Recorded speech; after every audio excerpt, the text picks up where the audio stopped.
మహోత్సవం కర్మ కరిష్యే కన్యని నీకు ఇస్తున్నాను. ఇప్పటిదాకా నేను ఏ రకంగా పెంచానో ఆనందమయంగా కాళ్ళు కింద పెట్టకుండా పెంచుకొచ్చాను.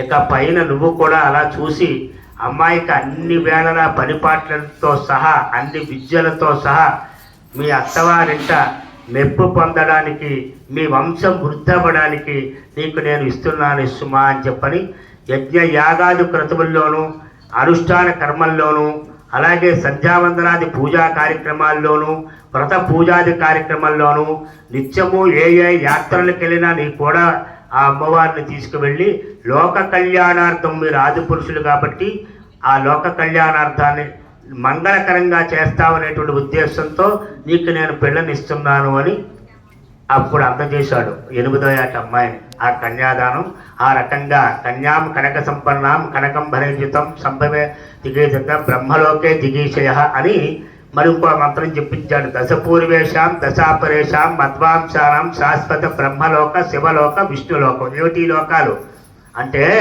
నువ్వు ఈ కన్యాదానం చేయడం వల్ల వాళ్ళ వంశం వృద్ధవడమే కాకుండా నీ పితృదేవతలు కూడా తరిస్తాటండి కన్యాదానం చేయడం వల్ల. పితృదేవతలు అనగా ఇందాక చెప్పేశారు 4 తరాలు వాళ్ళు అని.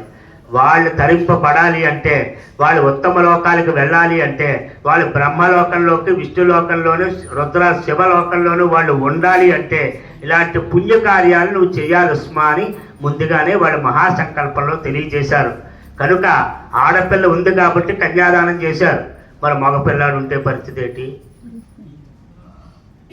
ఆడపిల్లలు లేరు మనకి, అప్పుడు ఏంటి పరిస్థితి అని అంటే మీరు ఇంతకుముందు వినే ఉన్నారు. కాబట్టి ఏదన్నా విశేషమైన కళ్యాణాల దగ్గర మనం కూర్చుంటే కన్యాదానం చేసే ఆ స్వామివారికి స్వామివారి దగ్గర కూర్చుని కన్యాదానం చేయడం అంటే మేము ఎన్ని తరాలు తరింపు పడతాయండి బాబు. సర్రాజు గారు ఎన్నిసార్లు కన్యాదానం చేసేసాడు ఆయన. మరి పిల్లలు మరి ఎంతమంది ఉన్నారో నాకు తెలియదు కానీ మరి ఆ రకంగా ప్రతి సంవత్సరము కూర్చున్న అధికారం స్వామివారి గోకర్ణేశ్వర స్వామివారు ఇచ్చారు వారికి. అలాగా తరాలు ఈయన చేసిన పుణ్యం ఇందాక చెప్పానుగా దశపూర్వేషాం దశాపరేషాం మధ్వాంశానం శాశ్వత విష్ణులోక శివలోక రుద్రలోక వాళ్ళు తరింపబడతారండి ఇది కన్యాదానం చేయడం వల్ల.